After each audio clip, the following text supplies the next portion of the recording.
अध्याय 171 एहसास और घबराहट। दुश्मन पहले ही बैरियर से अंदर घुसपैठ कर चुके हैं। जैसे ही यह एहसास हुआ, उसका दिल बैठ गया। कमरे में ठंडक महसूस होने लगी, दीवारें बंद होने लगी क्योंकि उसने स्थिति का पूरा भार अपने अंदर समा लिया। दुश्मन निस्संदेह शक्तिशाली था और संभवतः वे ही निशाना थे। या तो ये 5 प्रमुख कुलों को धमकाने के लिए किया गया अपहरण था या बस उन सभी को हमेशा के लिए खत्म करने का एक कदम था। जो भी हो, कुछ भी अच्छा नहीं होने वाला था। वो तेजी से घूमा और हॉल का निरीक्षण किया। ये खाली था, उनसे अलग, एकदम खाली। सभी लोग आइए अंदर चलें। हॉल सुरक्षित नहीं है। ये संभव है कि दुश्मन पहले ही पहाड़ के चारों ओर लगे अवरोध में प्रवेश कर चुका है और ठीक वहीं जा रहा है जहां हम हैं। क्या? अंबर घबरा कर बोला।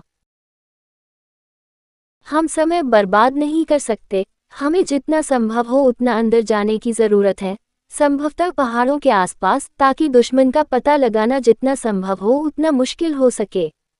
इससे पहले कि वे कोई प्रश्न पूछ पाते, एवलिन ने उतनी ही गंभीर आवाज में बात काट दी।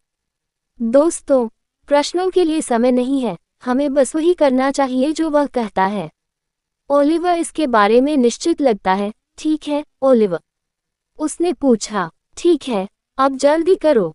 लानत है। समूह ने तेजी से दरवाजे को अपने पीछे बंद करके अंदर प्रवेश किया। एम्बर ने तुरंत दरवाजे पर लगे विशेष ताले को सक्रिय कर दिया। हॉल से पहाड़ों में प्रवेश करने का यह एकमात्र प्रवेश द्वार था। वे एक सेकंड के लिए भी रुके या पीछे मुड़कर देखे बिना जितनी तेजी से संभव हो सके अंदर भागने लगे। उनके तेज कदमों की आवाज संकीर्ण गलियारे में अशुभ रूप से गूंजती रही, जिससे तनाव और बढ़ गया। इंतजार, एम्बर चिल्लाया, जिससे समूह रुक गया। क्या हुआ? डैनियल ने उससे पूछा। वे पीछे के पहाड़ों में बाहर निकलने के करीब थे। मुझे यहाँ एक विशेष श्रृंखला स्थापित करने दीजिए, उसने कहा। हमारे पास इसके लिए समय नहीं है, ओलिवर ने आग्रह किया। चिंता मत करो, इसमें ज्यादा समय नहीं लगेगा। ये पहले से ही स्क्रॉल पर अंकित किया जा चुका है। बस कुछ क्षण। एम्बर ने तुरंत घुटने टेके और एक विशेष स्क्रॉल निकाला।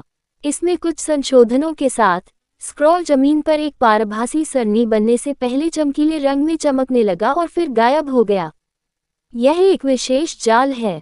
यदि दुश्मन हमारा पीछा करते हैं, तो ये स्वचालित रूप से सक्रिय हो जाएगा और उन्हें रोक देगा। ऐसा करके वे जल्दी से वापस पहाड़ों में भाग गए। ओलिवर उन्हें छात्रावास की ओर बिल्कुल भी नहीं ले गया। छात्रावास हॉल के बहुत करीब थे और यह एक जोखिम भरा विकल्प था। बूम! उन्होंने अपने पीछे एक तेज आवाज सुनी। समूह की अभिव्यक्तियां फीकी पड़ गई क्योंकि यह संभवतः वही सरनियां थी जो उन्होंने दरवाजे के ताले पर लगाई थीं। दुश्मन पहले से ही उनके पीछे थे। लानत है, उन्हें कैसे पता कि हम कहाँ जा रहे हैं?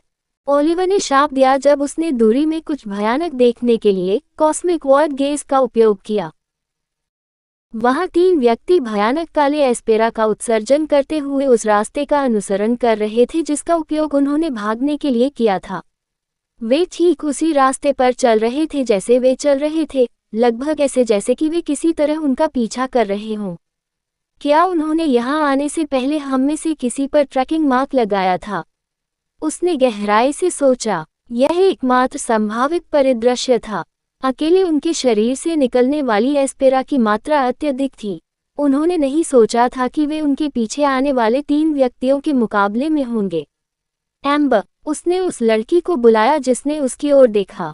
क्या आप जानते हैं कि टेलीपोर्टेशन एरे को कैसे सक्रिय किया जाता है? वह उनमें से एकमात्र थी जिसे एरे और रून्स के बारे में कुछ पूर्व ज्ञान था। उसकी आंखें थोड़ी कांप उठी क्योंकि उसे समझ आ गया था कि वह उससे क्या उम्मीद कर रहा है। हालांकि वह केवल हार में अपना सिर हिला सकी।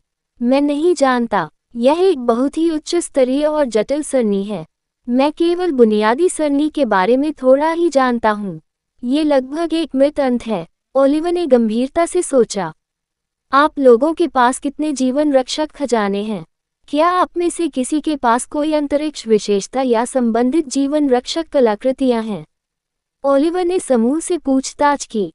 वह जानता था कि इस दुनिया में ऐसी दुर्लभ कलाकृतियां मौजूद हैं जो अपने उपयोगकर्ताओं को खतरे से दूर टेलीपोर्ट करके उनकी जान बचा सकती हैं। मेरे पास एक है, लेकिन इसे चार्ज करने की आवश्यकता है और मैंने इसे एस्पेरा से भरने की जहमत नहीं उठाई। एम्बर ने अपना सिर हिलाया। उसने कभी नहीं सोचा था कि उनकी स्थिति इतनी बदतर हो जाएगी। स्पष्ट रूप से उनके कुलों ने भी इसके बारे में नहीं सोचा था। सिगफोर और एलिसन का ओझा की दुनिया में बहुत अधिक प्रभाव और प्रतिष्ठा थी। कुलों के लिए उन्हें अपनी सुरक्षा सौंपना स्वाभाविक लगा। तथ्य यह है कि एलिसन एक तटस्थ पार्टी थी और किसी भी कबीले के प्रति उसकी पक्षपातपूर्ण राय नहीं थी, जिससे कुलों को उस पर अधिक भरोसा करना पड़ा। अन्यथा, चाहे दो कुल कितने भी मित्रतापूर्ण क्यों न हों, वे उचित सुरक्षा के बिना अपने उत्तराधिकारियों को दूसरे के साथ अकेला नहीं छोड़ेंगे। एलिसन के केंद्र में होने से इसने कुलों को आश्वासन दिया कि अन्य कबीले अपने उत्तराधिकारी के प्रशिक्षण में हस्तक्षेप नहीं कर पाएंगे और चीजों को प्रभावित नहीं कर पाएंगे और सब कुछ सिगफो और एलिसन की देखरेख में होगा। हालांकि एलिसन इस समय पहाड़ पर मौजूद नहीं थी। वह बेला के साथ अपने विशेष तत्व को प्रशिक्षित करने के लिए गई थी। जब वे एक दूसरे को देख रहे थे तो समूह में सन्नाटा छा गया। आप में से किसी के पास नहीं है? ओलिवर ने आह भरी। ये समझ में आता था। हालांकि उन्होंने उम्मीद नहीं खोई। वे बहुत कुछ कर सकते थे। ऐसा नहीं लगता कि हम में से किसी के पास ये है। मैंने अपनी माँ से ऐसी कलाकृतियों के बारे में सुना है। मुझे यकीन है कि हमारे कुलों ने कभी नहीं सोचा होगा कि हम पर ऐसी जगह पर हमला किया जाएगा, और वह भी एल्डर सिगफो की आंखों के नीचे। और टीचर एलिसन, एम्बर ने व्यंग्यपूर्ण मुस्कान के साथ कहा, सुनो, दुश्मन को टाला नहीं जा सकता। बुजुर्ग बाहर से आने वाले दुश्मनों में व्यस्त है और हम केवल खुद पर निर्भर रह सकते हैं। आपके पास जो भी कलाकृतियां हैं, उनका उपयोग करने में संकोच न करें। हम उनका डटकर मुकाबला करने जा रहे हैं। ओलिवर के शब्दों की गंभीरता सभी पर भारी पड़ गई। उनके चेहरे गंभीर निश्चय से भर गए। क्या आपकी एक योजना है? एवलिन ने दृढ़ आंखों से पूछा। वह लड़ने के लिए तैयार थी। डैनियल ने मुस्कुराते हुए कहा, हाँ, मैं किसी से नहीं डरता। मुझे शामिल करो। ठीक है, मैं वास्तव में इसे एक योजना नहीं कहता, लेकिन हम उन्हें तैयार करके ले जाएंगे।